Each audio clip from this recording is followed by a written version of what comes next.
Anyways, ladies and gentlemen, welcome to another day. The fifth day, the last day. It was Sunday. I played this game on Sunday against a kid, probably 12 years old. And she has a high rating than me. Which is, of course, I did understand why she has a high rating than me, because I did get into chess late, around when I was 16, 17. And she got into chess early, and when you're young, your parents take you everywhere.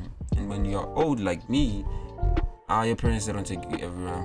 You have to take yourself sometimes, and that's cost, and sometimes you don't have the money. So that's unfortunate, and this is why we do YouTube most of the time. But this is my fifth game. I have a score of, if I'm not wrong, 2.5. Going into this game, I'm planning to win 2 games, so that at least I'm gonna score 4.5, and at least I'm in the top 10, top 20, at least. I lost my last game, tragic. Just go watch the video and please sub up. We started off the game. In fact, I'm actually black in this video, so we flip the board. She started off the game with d4, d5, and we entered the boring London system. How much I hate the London, because I've played the London against the London twice in this event, and I am exhausted. Not gonna lie to you, I am genuinely exhausted playing against the London. I have 2 blacks today in this recap. Well, I'm not gonna do the recap, I'm gonna do it tomorrow. But I genuinely hate the London. So I play the system where it allows me to break any kind of lines in the London that allows my opponent to do a Greek sacrifice. Not there, but the white bishop is Greek sacrifice there. So at least this, if you make this triangle, it's not really gonna be safe, because anytime you bring the bishop, I can easily just bring up and maybe attack. So it's not really easy to play against this type of setup that I've chosen. The game continues. Of course, it's normal. We move our knights, we move it. But the whole point, I deviated from most lines because I didn't want to go into the main line. I played this despite playing maybe, let's say, bishop here, allowing this, which is a fork of this, check, winning the rook. But in this position, you can actually move the rook here and give up the rook for the 2 minor pieces. Yeah, and just to show that, maybe let's see, someone wants to see that. Bishop here, this here, rook here, check, take, this is not a really bad positioning. In actuality, black is actually better, very, very, very better in this type of position. But yeah, just choose a6 just to avoid any complications. I've already lost the last game, so I'm really trying to calm down. It's early in the morning, and I'm really trying to play chess, in a calm state. She takes is the right move, protecting that. And here's where I make my first mistake in the game by queen. In this position, my opponent has to play this move, the queen being protecting this piece, and now I can't really take here because of the takes. You're kind of putting yourself in a very bad positions. The rook, the pawns. It's not really looking good. It's not looking good, bruv. So yeah, it's on that I only saw this when I was actually analyzing the game, that actually in this position I could have not rushed for the pawn, but instead I could have, if I wanted the pawn so badly, I could have just taken, then check, taking it back. Easy, right? Or even put my knight here, or put my knight here. I don't know why in my head this was better. I don't know why. But okay, the game continued normally. Obviously, my opponent did not play that move. Playing against a child, moves back the knight. Now the position is equal.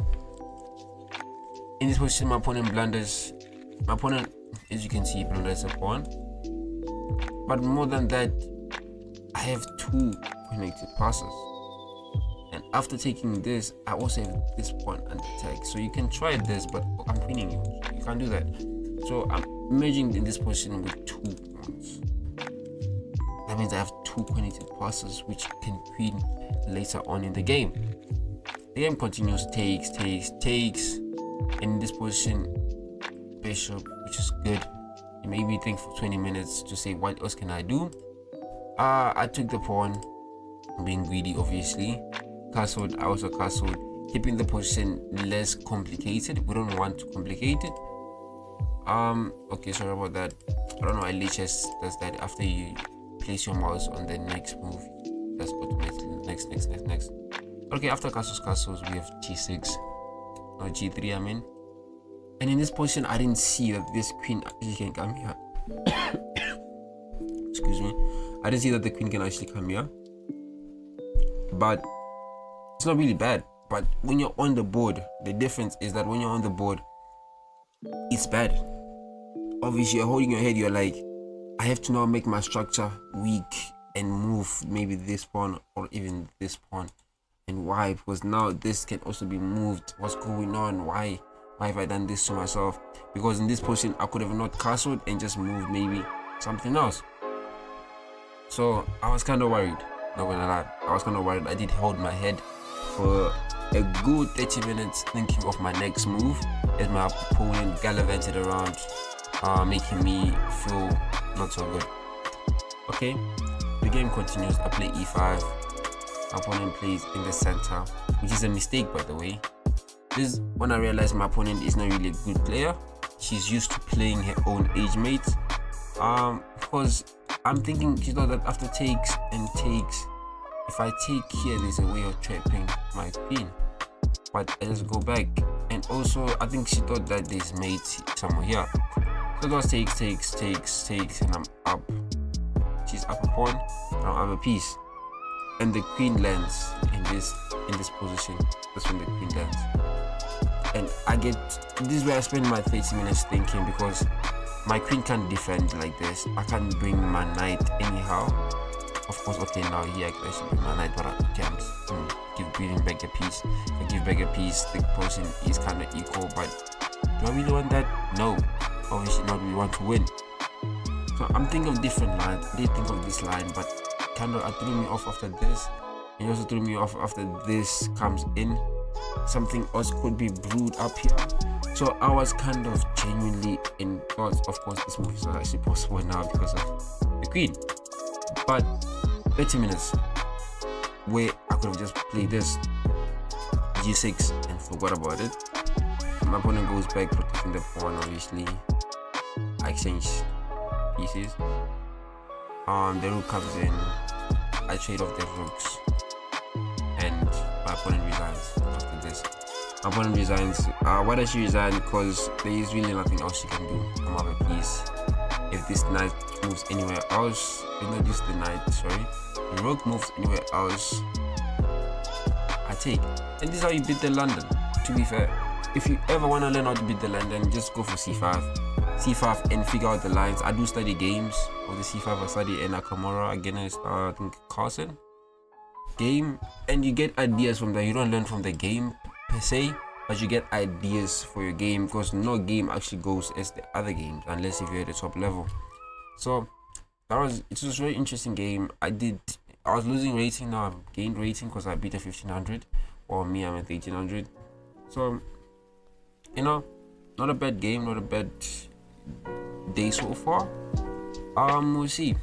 Am I gonna be in the money or not? Yeah. We're beating kids, but we're not really excited about it. And it's not really exciting. I did see her face. It's not. But anyway, subscribe. You don't want to hear me rant. Subscribe.